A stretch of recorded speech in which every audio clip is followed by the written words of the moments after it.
10:30.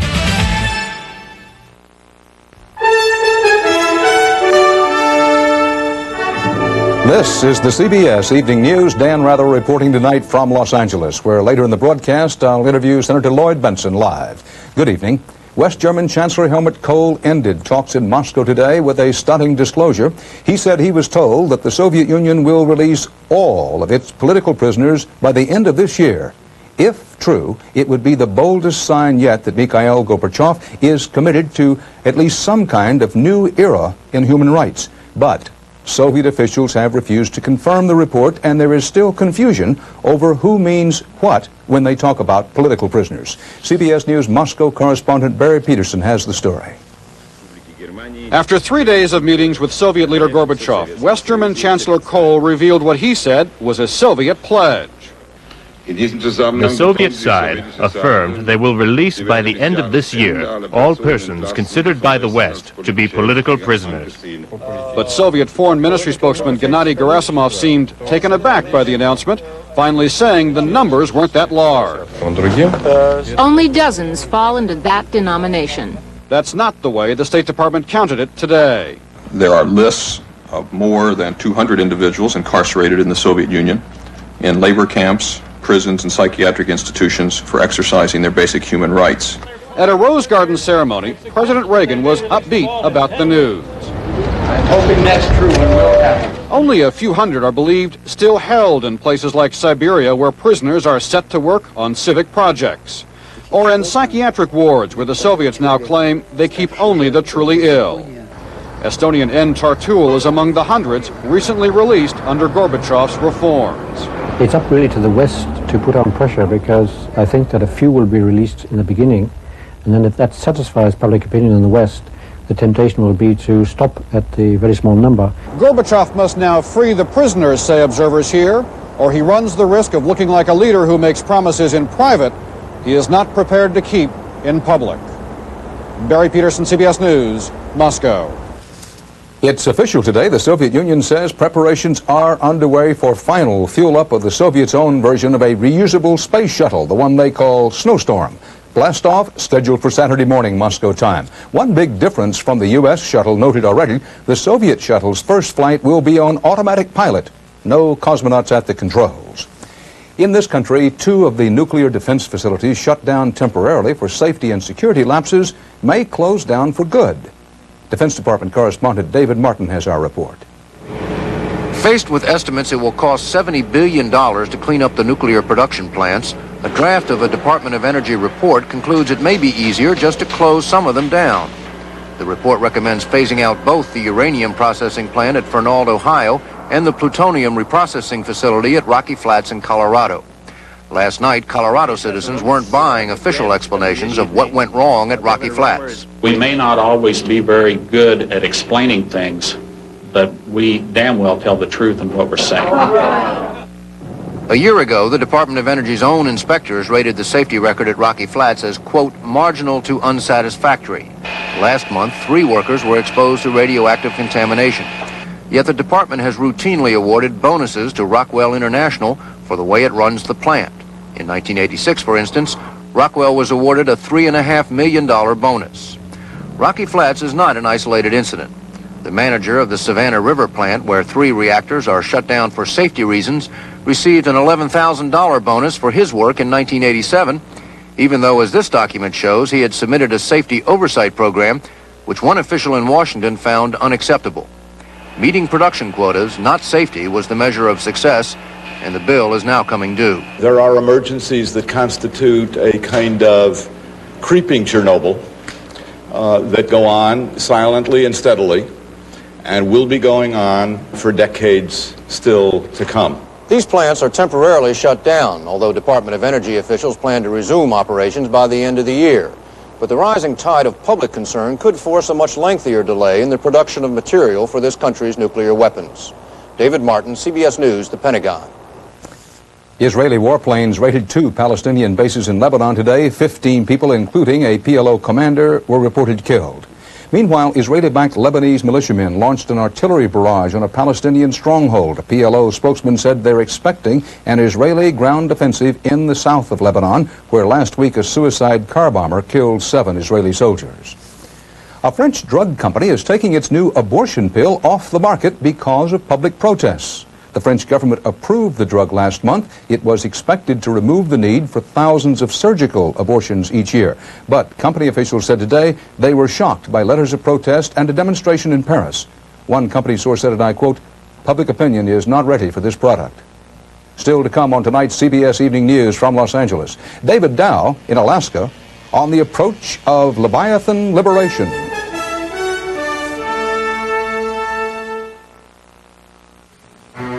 Can't get out of bed. Ever notice how even the smallest cold turns everything into a big effort? What a drag! It's time to get the big relief of Dimetap in 12-hour extend tabs. Dimetap is recommended millions of times by doctors and pharmacists. So you have a cold? I've got just the thing. Dimetap. It gets things back to normal. After you've produced the yearly report in record time, after you've made order out of paperwork chaos, after you've turned the slideshow into a colorful part of your winning proposal, and seen productivity become top priority, maybe after all that you'll know why Canon is the most popular copier in America. From personal to color laser copying, the choice is Canon. Call toll-free 1-800-OK-CANON. Looking for whole wheat total? Shredded wheat. You'll need 12 boxes to equal the vitamin and mineral nutrition in just one box of Total. No other cereal has more. I think I'll have Total, sweetheart. Total. If it's whole wheat Total, it's Total Nutrition. Many people need to cut down on salt for better health. Instead of salt, use great-tasting Mrs. Dash with 14 natural herbs and spices. Use Mrs. Dash on every dish for zesty, savory flavor. For better health, instead of salt, try Mrs. Dash. In its final pre-election report on the gross national product, the government today reported the economy grew at a modest 2.2% annual rate from July through September. That was the lowest increase in almost 2 years. The Commerce Department blamed the slowdown on the summer's drought, a sharp jump in imports, and a drop in government purchase of military equipment. George Bush returned to campaign business as usual today, apparently satisfied that he has spent enough time deflecting Dukakis charges of lying and racist overtones in Bush campaign tactics. For his part, Mike Dukakis, campaigning in Colorado today, accused Bush of more distortions, this time on Dukakis' position about gun control. Dukakis was courting Hispanic voters and tried to shrug off talk of Bush's double-digit lead in the latest polls. Dukakis did it by borrowing a phrase from the losing Mondale-Ferraro ticket of '84. My friends, pollsters don't vote, people vote. They're afraid that if the smog clears from all of this noise pollution that they've been laying down, that people will realize that they don't understand average American families. They don't understand your concerns, your hopes, your dreams, your aspirations. Lloyd Bentsen and I do. We're on your side. George Bush returned to familiar campaign themes during a speech in Detroit today. He talked of economic prosperity and defended his proposal to cut the capital gains tax, what Michael Dukakis has been calling Bush's tax break for the rich. It will create jobs. It is not a tax break for the rich. It is a break for those who want to have a job in this country, and I am for it, and let there be no mistake about that. Unfortunately, my opponent's only experience with business is regulating it and taxing it. A study for the U.S. Conference of Mayors out today says more than 29% of the 18.5 million children in the nation's inner cities live in poverty. On average, this report says 38% of the high school class of 1988 in the inner cities dropped out between 9th grade and graduation. CBS News and the New York Times have been polling black Americans about their perceptions of Campaign 88, the candidates and the issues. CBS News correspondent Betsy Aaron looks tonight at some of the views from black America. The dirty little secret is that a segment of the American voters are still racist and will vote on race. A college class in the history of civil rights taught by author and civil rights leader Roger Wilkins. Race is still an enormously powerful, emotional issue in the United States of America. So powerful it will have an enormous impact on how blacks and whites vote. Even though George Bush leads in most polls, according to the latest CBS News New York Times poll, black voters will overwhelmingly vote Democratic, 80 to 14%. Overwhelming, but lower than 1984. There are cracks in the Black Democratic Party alliance. I don't think black issues is being pursued at all in this campaign. Dukakis doesn't seem to connect with blacks. He doesn't seem to understand what it is you'd have to say or how you could build a base of support with blacks. Black leaders, first among them Jesse Jackson, tried to pressure candidate Dukakis and the party to pay attention to the needs of the black constituency while courting conservative whites. It didn't work. What the Democrats tried to do was to try to say, we're the almost white people's party. Michael Dukakis stepped right up to the racial problem and said, pass.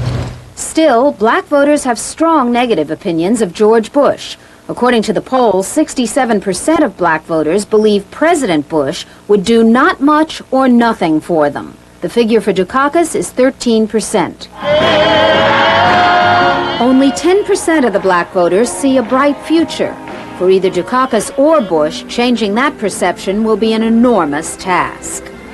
Betsy Aaron, CBS News, New York. Now, CBS News has extended invitations to the Republican and Democratic candidates for President and Vice President to be interviewed live on the CBS Evening News. And I'll be back in a moment to begin our first interview with Lloyd Bentsen, Democratic candidate for Vice President of the United States.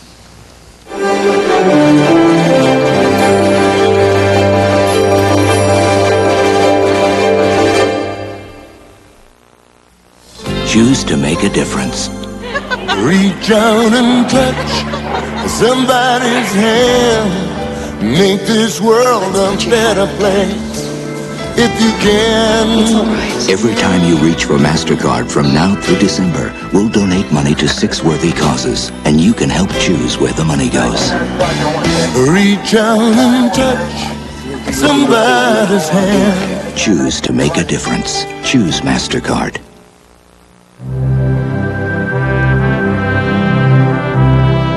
Over time, they gained a wisdom about the foods they ate. A wisdom handed down in a breakfast enjoyed throughout Europe, known in America as Kellogg's Mueslix. A natural balance of wheat bran fiber, oats, rice, corn, barley, dates, almonds, and figs. Kellogg's Mueslix, bran or 5 grain, what breakfast was meant to be. You're invited to Color Tile's 35th anniversary sale for fantastic savings of up to 50% on ceramic floor tiles, wall tiles, every in-stock Armstrong Sundial Solarian sheet vinyl, and more. Sale ends Sunday at Color Tile. Bring the beauty home. The truth is, heart specialists concerned about aspirin irritation recommend Ecotrin over Bayer to help prevent second heart attack. Consult your doctor about the only brand of aspirin that's safety coated to protect your stomach. That's Ecotrin, and that's the truth.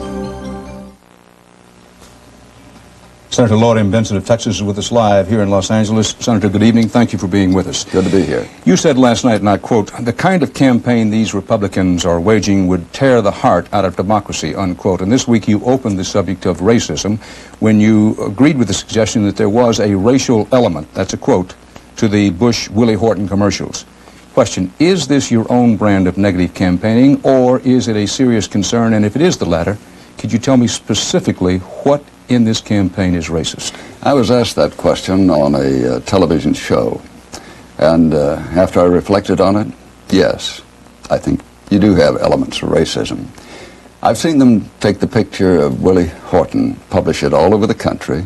George Bush used his name repeatedly, and I believe that they're appealing to the most, some of the lowest of instincts and the fears of America. And I think that's wrong. And I think Roger Ailes knew exactly what he was doing. And I think that's the hypocrisy that we see in this one. Now, what they've done with that issue is to blow it all out of context, because that furlough program is one that Mike Dukakis inherited from the Republican governor. But he assumed the responsibility and he changed that furlough law. But at the very same time, you've seen the federal government with 7,000 drug offenders out on furlough. You've seen 138 of them escape. But George Bush absolutely refuses to assume any responsibility at all.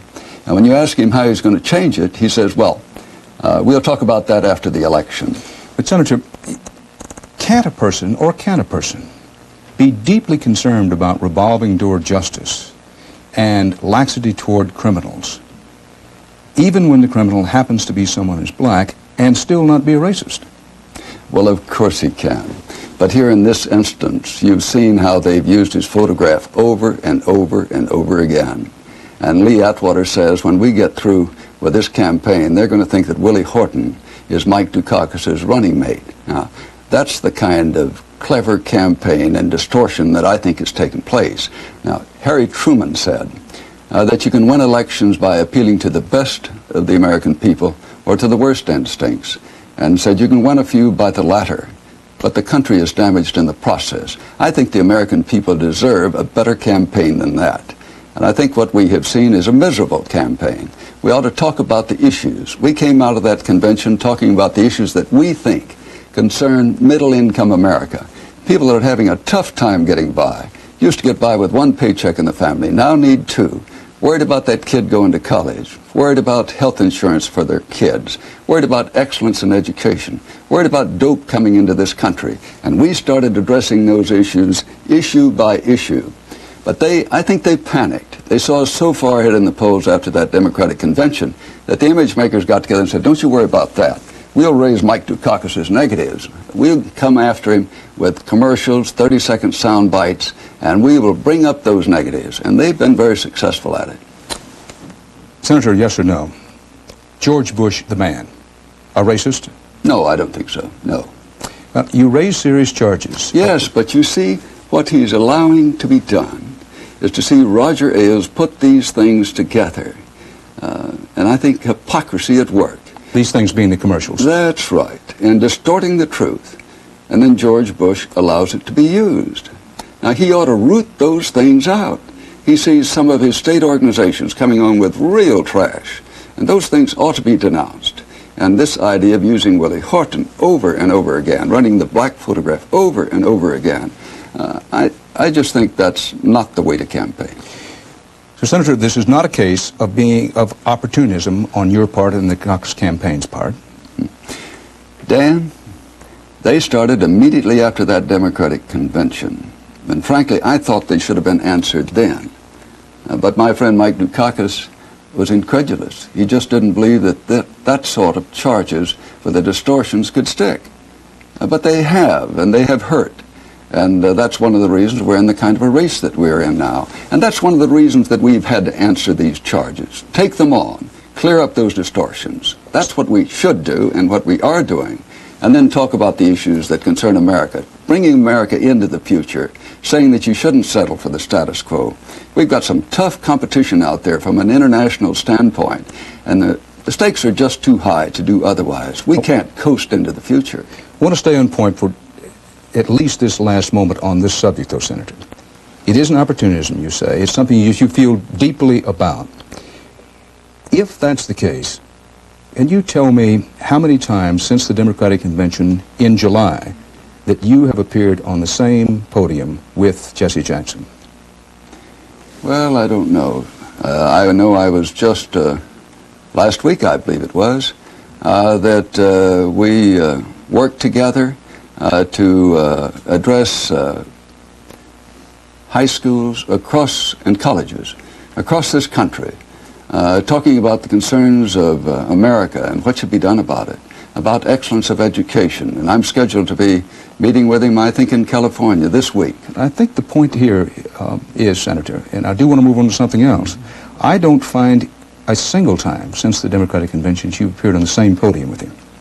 Well, let's choose what we're talking about here.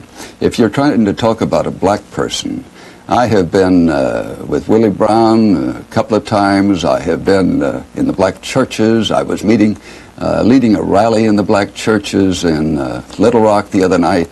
I was doing one in St. Louis the other day, and I'm appearing with Jesse Jackson this week in California, and did a national hookup with him just last week. Senator, we have only a little less than 2 minutes remaining. Quickly, Do you or do you not believe that Senator Dan Quayle is qualified to be President of the United States? He's not nearly as qualified as a lot of other heavyweights in the Republican Party. I think everyone in the Congress was shocked and surprised when he was chosen. You see, in that kind of a job, to step into that awesome responsibility, I think you need the maturity of judgment, the breadth of experience. You can't grow to the job and train on that job. You're in charge of the nuclear arsenal. So I think those are the things that people will look at as we approach November the 8th. Is this person on either ticket ready to step in that job if a tragedy should befall the President of the United States? So my point is, there are a lot of other people that were better qualified and should have been chosen. But I think what they wanted was someone that they could deal with in a telegenic way. The man is a very attractive person, and they wanted to package him and use him to win.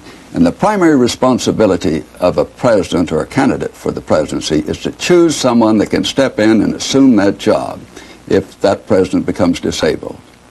Senator, we have less than 30 seconds, very quickly, that you voted for the tax cut in 1981. Sure. Michael Dukakis says that's what's caused the deficit. How am I to reconcile that? Well, it certainly helped create the deficit, and as soon as I had a chance to do away with the third element of that tax cut, I voted to do away with it. I recognized that once you had a defense increase of that level, and you had the Federal Reserve tightening down on money, and then you had that kind of a cut in your income, that those things just wouldn't gel. And that's why I said, let's do away with that third cut that's a part of the 81 tax bill. Senator Benson, thank you. Delighted. And I'll have more news in a moment.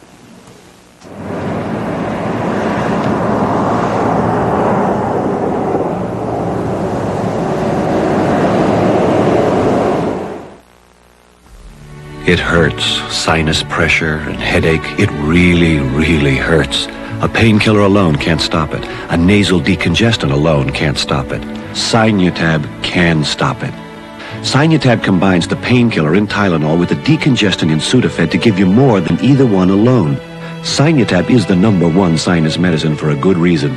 It stops the pain. It stops the pain. Sinutab stops the pain. If you thought you had to give up comfort to get a close shave, Norelco says, think again. Their revolutionary shaving system shaves skin close in a way that's incredibly comfortable. As the hair enters the chamber, the patented lift and cut system lifts each hair and holds it a split second before a blade cuts it, so it's possible to shave skin close without the blades even touching the skin. The lift and cut shaving system from Norelco. We made close comfortable. With low back pain, every step shoots pain. Up here. Know what helps? Clinically proven Back Guard, a shoe insert. Watch how it absorbs foot shock to relieve low back pain. Amazing. Something down here can help up here. New Back Guard from Dr. Scholl's. This man is twice as strong as this man. Tom's EX is twice as strong as Rolaids. So when you have heartburn, get the stronger acid neutralizer. Tom's EX, twice as strong as Rolaids. Rescuers said today they have found 143 survivors from the Philippine ferry boat that sank in Monday's typhoon. Most of them used lifeboats or life jackets to get to small islands in mountainous seas and winds up to 140 miles an hour. 32 bodies have been found in the water. Hundreds more passengers are still missing and believed to have drowned in that typhoon. Freedom appeared to be at hand tonight for 2 California gray whales trapped in the Arctic ice these past 3 weeks. Soviet icebreakers and American rescuers combined efforts to bring a saga that will surely be the stuff of song and legend to a happy end. David Dow reports from Barrow, Alaska. It was the breakthrough the whale rescue effort had been waiting for 2 weeks. In less than 12 hours, 2 Russian icebreakers forged a channel through a rugged ice ridge to within a quarter mile of the chain of man-made breathing holes where the whales were waiting. American officials were ecstatic. Thank goodness for the Russians, huh? They're doing a good job. All the people help out, so everybody's great.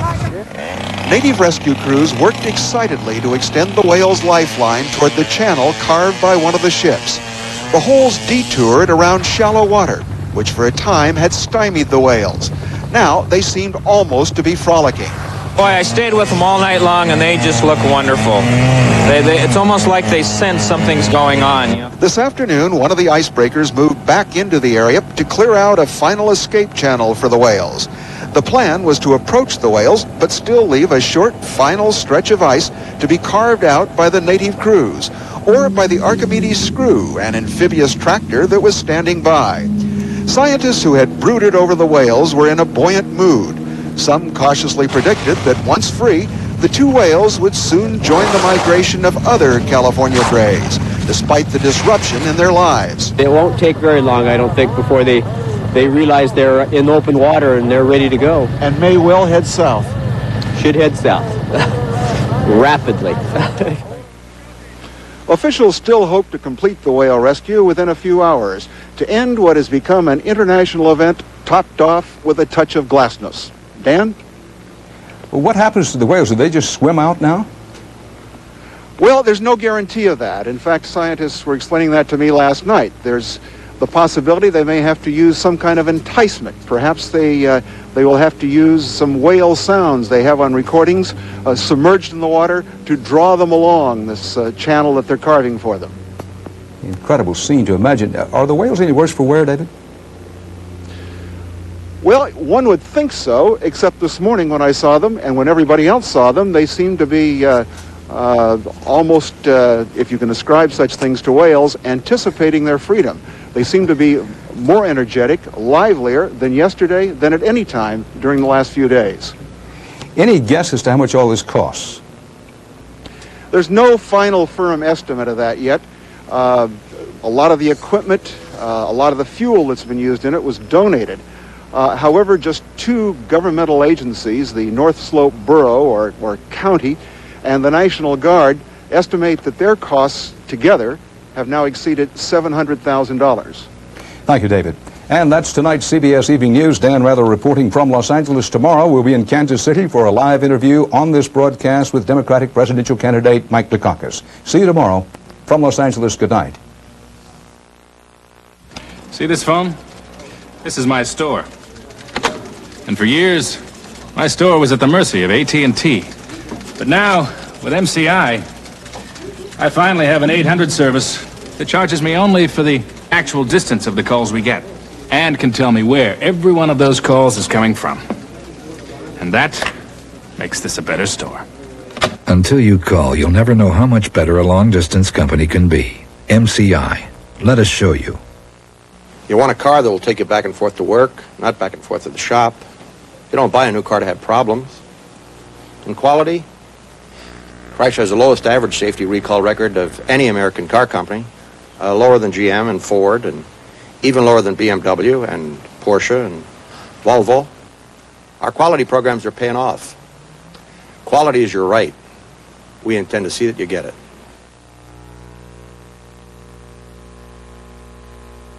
I woke up with this killer pressure from a sinus cold. Sinus cold. Pain. Pressure. Congestion. Couldn't breathe. Pain. Congestion. Pressure. The pain was awful. Congestion. Pressure. I took new maximum strength Dristan. I'm here. Discover new maximum strength Dristan. It combines two strong medicines to drain sinus cavities, unclog congestion, to relieve pressure and pain. And it won't make you drowsy. New maximum strength Dristan. Strong medicine for tough sinus colds.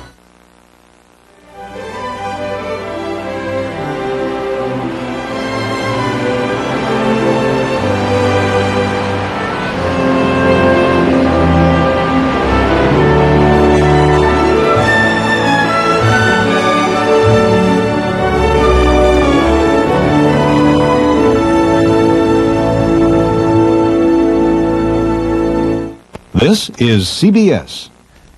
Coming up on